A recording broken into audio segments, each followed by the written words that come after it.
Hello, Caroline or Miss B Overseas, and I am here today to tell you about books.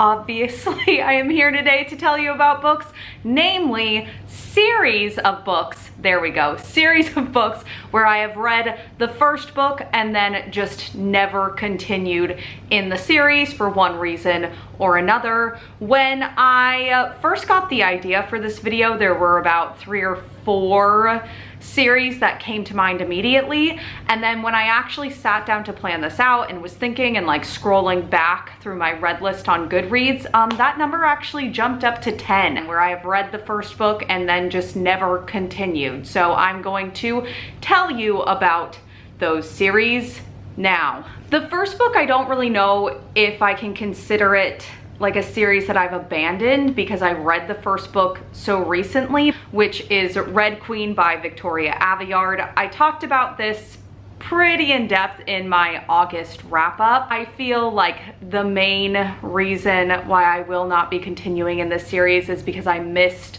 the time period in my life where I would have enjoyed this series. This came out around 5 years ago, and then the subsequent series books have been released since then. That's how series work, if you didn't know. I'm not saying it's bad, I'm just saying that present Caroline did not enjoy it. Past Caroline might have had different thoughts and feelings. Next beginning book that I have read in a series and then just never continued in is Shatter Me by Tahirih Mafi. I remember really liking it when I first started the book, particularly because I thought the dystopian world and setting was just really unique. And then as the book went on, it definitely became more romance centric. So many people are like, you have to continue, you have to continue. I know the author does some cool like switcheroo things with the love interests and like unreliable narrator perspective shift type things, but at this point I don't know that my likelihood to continue in this series is super high. There's so many books in the series that it's just overwhelming, and I don't know that I liked the first book enough to want to tackle the rest of the expansive series. This next book I feel like is one of the ones in this video where I am more likely to continue in this series, and that is Legend by Marie Lu. I feel like I do this weird thing with series where I pick up the first book and then I just read it as a standalone. As I was reading it, I enjoyed the plot, the character, I like the near future dystopian America, but when I got to the end, I was kind of just like, cool, that's it, right? And that's not the case. Really why I feel like I should continue in this one is because I have heard far and away that Prodigy, the second book in this series, is the best one out of all of them. I've heard that Prodigy blows Legend out of the water, and if I enjoyed Legend, it seems like I would love Prodigy. However, I have heard that after Prodigy, the series kind of goes downhill. So maybe what I'll do is, instead of just having read Legend and pretending like it's a standalone, I'll read Prodigy and then just pretend that it's a duology. Next, first book in a series where I have not read the rest of the series is 3 Dark Crowns by Kendare Blake. I read this about a year ago, and there's not a whole lot I remember about what happens in this book. But what I do remember is that when I was reading it, there was just large chunks where I had no clue what was happening. One thing that I will say that I think this book slash series has going for it is that for YA fantasy, the magic in here is really dark. If I were to be convinced to continue in this series, it would be because of the darkness of the magic. I think the author wrote really well. First book of a series where I have not read the subsequent books is Truly Devious by Maureen Johnson. When I was reading this one, I remember that for the whole first half, I just felt like nothing happened.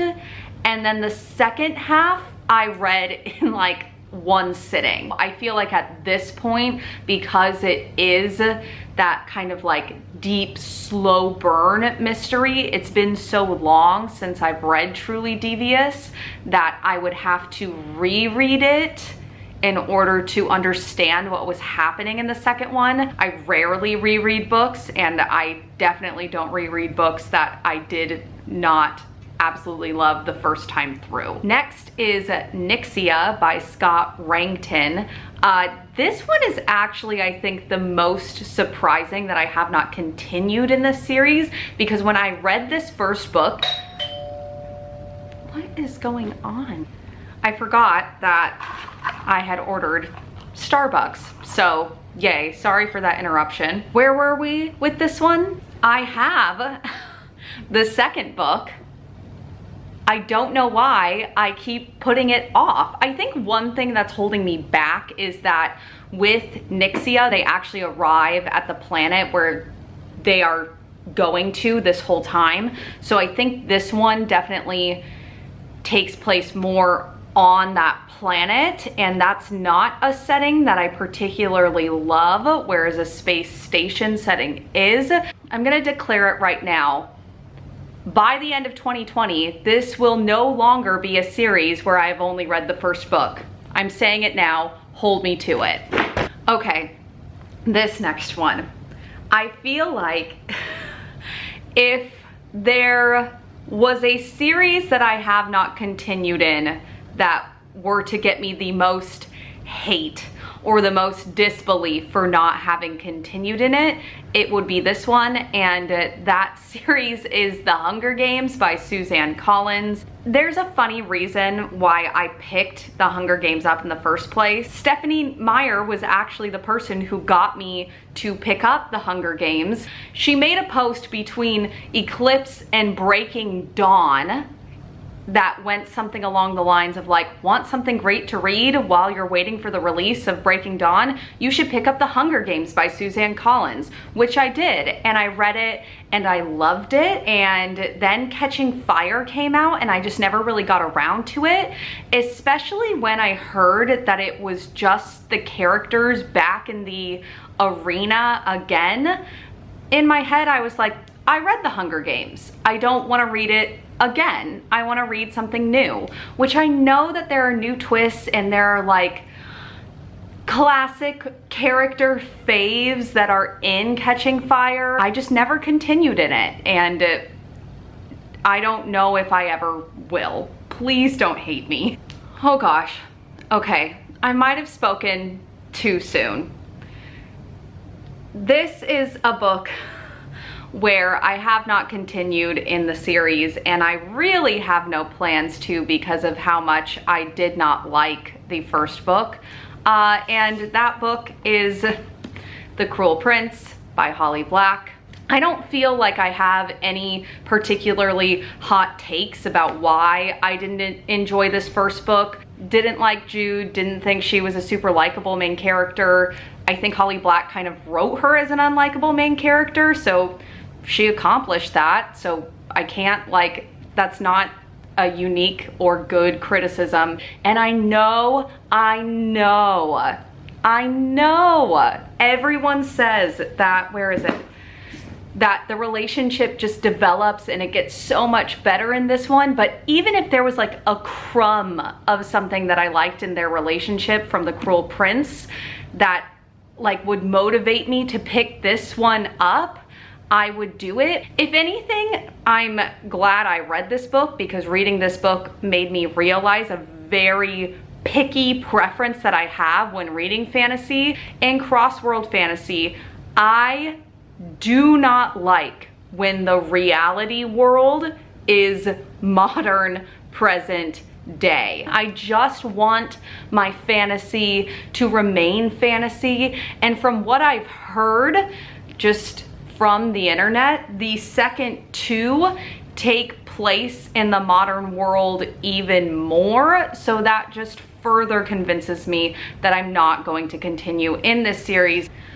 Okay, this next one is interesting. The book is Unwind by Neil Shusterman. I feel like it's kind of a similar situation with other books in this video where I just missed my time where I would have enjoyed it. This was a case of character perspective shifting where I felt like there was just too much. Like, it felt so jumpy and stop-starty that I could never really get invested in a character. I'm also not sure how this series continues exactly, if it's like more storylines from the same characters that we got in book one. I kind of liked the first book, not mad that I read it, but I'm just not motivated to continue in the series. We are going to go ahead and wrap this up on a positive note by bringing up a book where I would very much like to continue in the series. And that book is Strange the Dreamer by Laini Taylor. One of the reasons why I want to continue in this is because I quite enjoyed the first book. It took me a while to get into. I think a lot of that has to do with getting used to Laini Taylor's style of writing. I wasn't quite sure if I was going to appreciate the descriptiveness and windingness of it. I also want to continue in this because it's just the least intimidating, because there's only one more book. It's a duology, and it really makes me wish that there were more duologies just in this world, because I think that duologies are definitely underappreciated and underutilized. I think that there are several trilogies that could have been duologies and would have been made better if they were duologies. It has been a while since I read Strange the Dreamer, and I remember, like, obviously what happens at the very end. Maybe this is an occasion where if I read enough summaries or watch enough reviews for Strange the Dreamer that I can go into Muse of Nightmares with confidence. There you have it, folks. The 10 series where I've read the first book and then never continued. Let me know if there's any of these series that you think I should continue in. What are your faves? Do you have any where you agree with me? Are there any series where you have read the first book and then just not continued in the series? Or are you a diehard series reader? I don't know. Answer any of these questions. Just let's chat in the comments. Thank you so much for watching. Have a great day. Goodbye.